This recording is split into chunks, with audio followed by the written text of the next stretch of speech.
Kanaalka Dhacdooyinka Dunida Tube.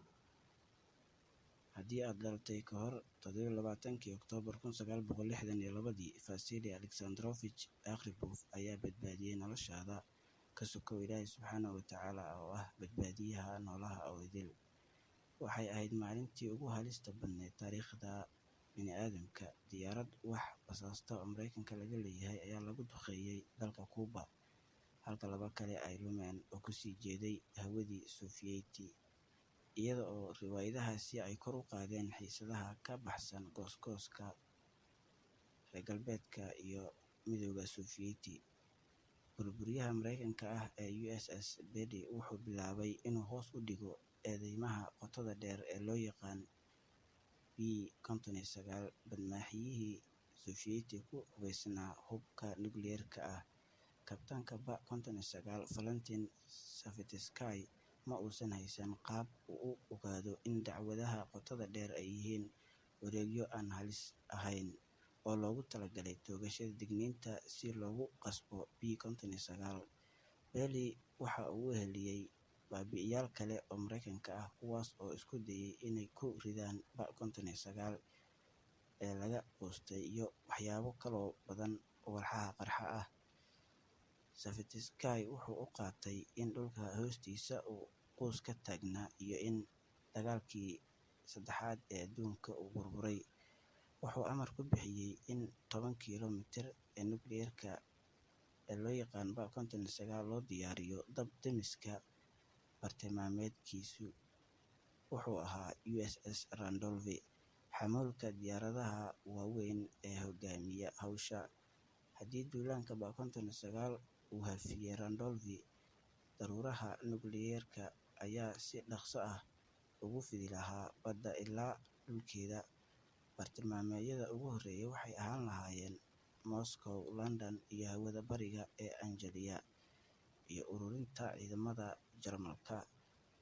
Mowjadaha xiga ee bambooyinka waxay tirtiri lahaayeen bartilmaameedyo dhaqaale ee sumcad u ah dadka rayidka ah. In ka badan nus dadka reer UK way dhinteen. Dhanka kale, Pentagon's SIOP Single Integrated Plan Operative Plan oo ah masiibo u dhaxaysa masiibada Dr. Strangelove ee sida la ogsoon yahay ee Gotthard wuxuu ku ridi lahaa 5,500 hubka nukliyeerka ah. 1,000 bartilmaameed oo ay ku jiraan kuwa dowladaha aan fiicneyn sida Albania iyo Shiinaha. Wixii ku dhici lahaa Mareykanka laftirkiisa lama hubo. Sababta keliya ee Khrushchev u diray gantaalo Kuuba waxay ahayd iyadoo Midowga Sofiyeeti uusan lahayn awood la hubo oo dheeri ah oo loo yaqaan ICBM oo ka dhan ah weerarka Mareykanka oo suurtagal ah.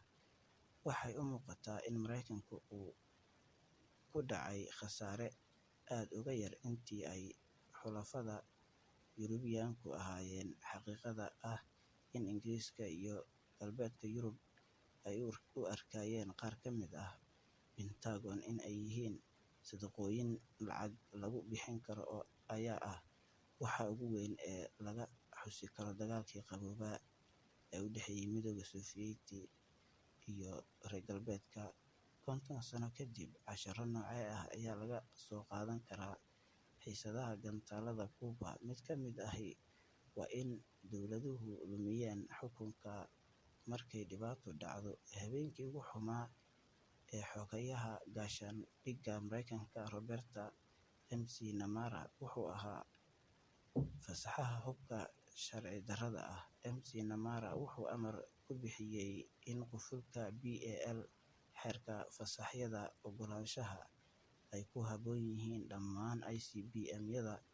Laakiin markii BAL la rakibay, taliska cirka istiraatiijiyadda ah wuxuu lahaa dhammaan koodadkii loo dhigay oo ah in loo dhigo 8-0 si qufullada aysan u carqaladaynin bilaabidda degdegga ah ee qalalaasaha sugnaanta hubka nukliyeerka. Arrintan ayaa had iyo jeer noqon doonta arrin bani'aadam heer kasta. Mid ka mid ah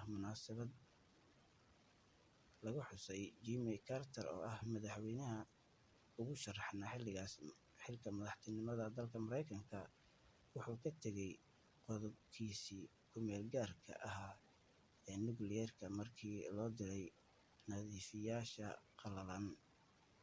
Halkaana waxaa inoogu eg barnaamijkeena aan uga hadlaynay badbaadiyihii caalamka badbaadiyey hubka nukliyeerka.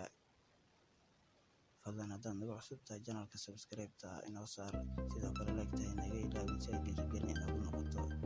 Aad iyo aad ayaad mahadsantihiin. Wasalaamu calaykum waraxmatullaahi